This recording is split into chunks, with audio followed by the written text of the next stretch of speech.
576, State of Utah versus Tyler James Robinson. I note the presence of counsel that previously entered their appearances. We have come out of the closed session and concluded that business. However, the court became aware of an event that happened before.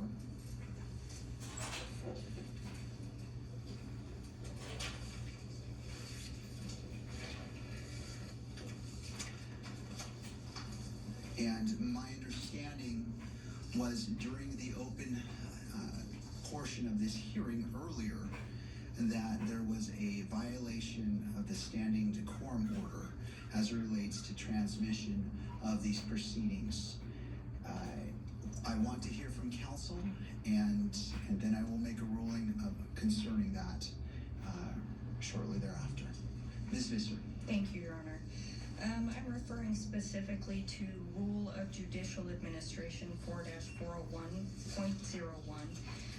This gives the court discretion to terminate or suspend electronic media coverage at any time without prior notice if the judge makes particular findings and that the specific circumstances warranted. It is our position, the defense position, that there has been a violation of the decorum order. It is our understanding that those live streaming this signed and declared that they would follow the decorum order, and they violated it. So we are requesting a sanction. We believe these court's orders are binding and they need to be respected. We also believe that it threatens my client's right to a fair trial. It's the whole reason we filed a motion in the first place to remove his shackles. It's our understanding that his shackles are visible. It is also our understanding that potentially some audio from counsel table was heard. We are definitely taking more measures on our own to ensure that that does not happen again. But there has also been some filming of computers and materials at counsel's desk. That's entirely inappropriate. And I think everybody in this room will agree that's entirely inappropriate. So we are asking for some remedial measures here. We're asking for it to terminate for today, and we can proceed after that. Thank you, Ms. Visser. To the state. Your Honor, the state, as stated earlier, we believe that the court's order was very clear, and if there's been a violation of that order, then we agree that there needs to be some measure taken. We'll leave it to the court to decide the appropriate response to that violation, but we agree that any violation of the court's order needs to be addressed. Thank you, Mr. Ballard. To the press, and attorneys for the press.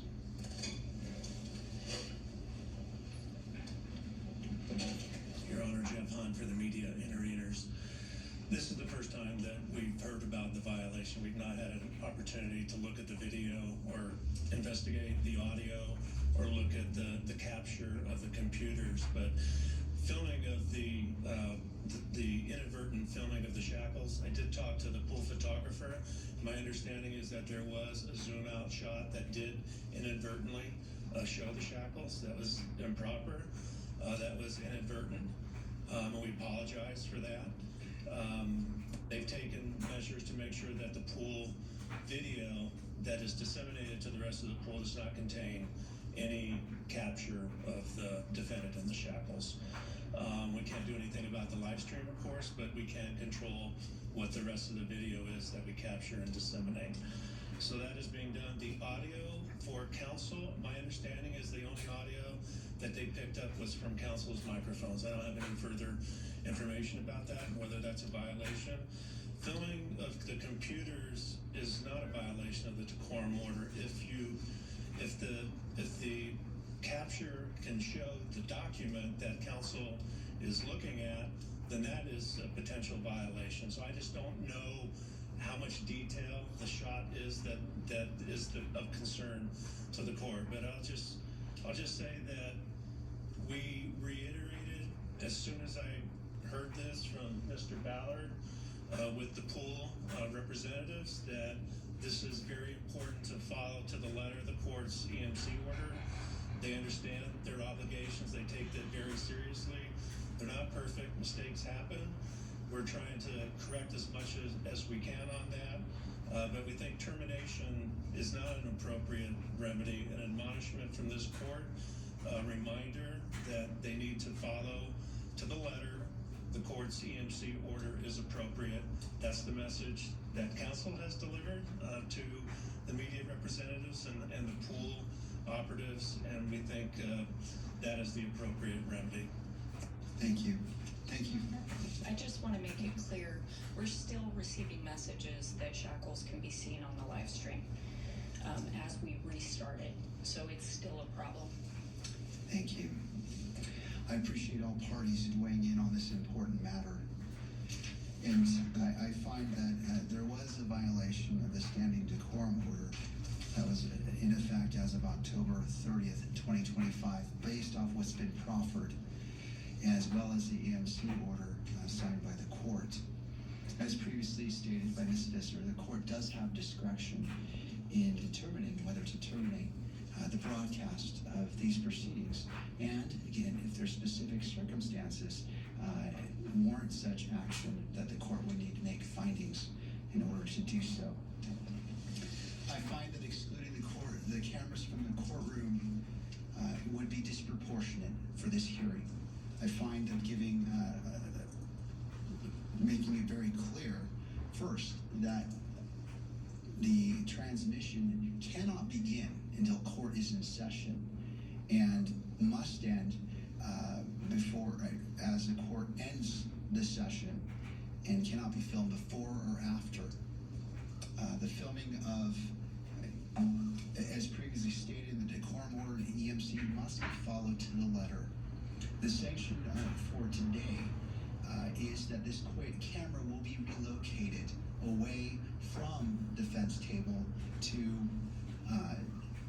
where the bailiff is, where Jeff is standing over here. I want to immediately address any possible transmission of shackles, as previously stated by counsel, and remove the possibility of capture of screens of the computers at defense counsel's table as well. In addition, if there's further violations of the standing decorum order, this court does have the right and will exercise termination of broadcast of these proceedings. And I simply want to put all parties on notice to the press. We are trying to do the best we can.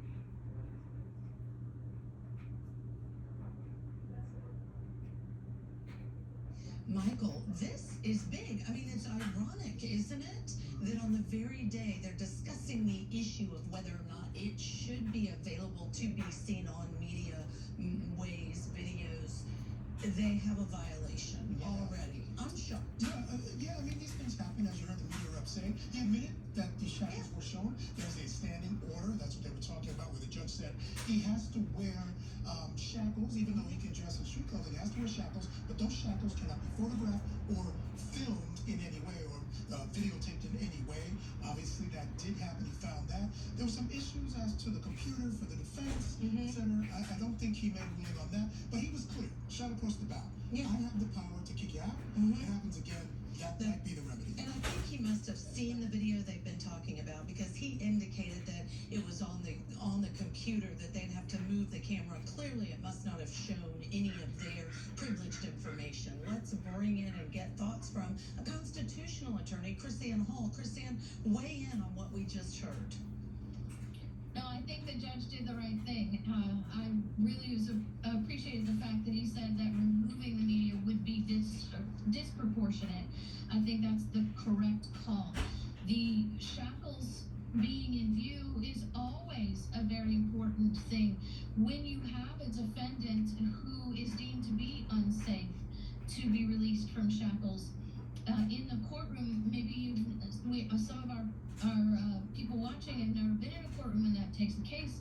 When that happens, the defendant is actually, they make sure the defendant is brought in without the jury being present, and the jury can't see that the shackles are still on the defendant. All of this goes to cure and to eliminate any bias that might be created by the presence of the shackles. And it's interesting, like you said, that here we are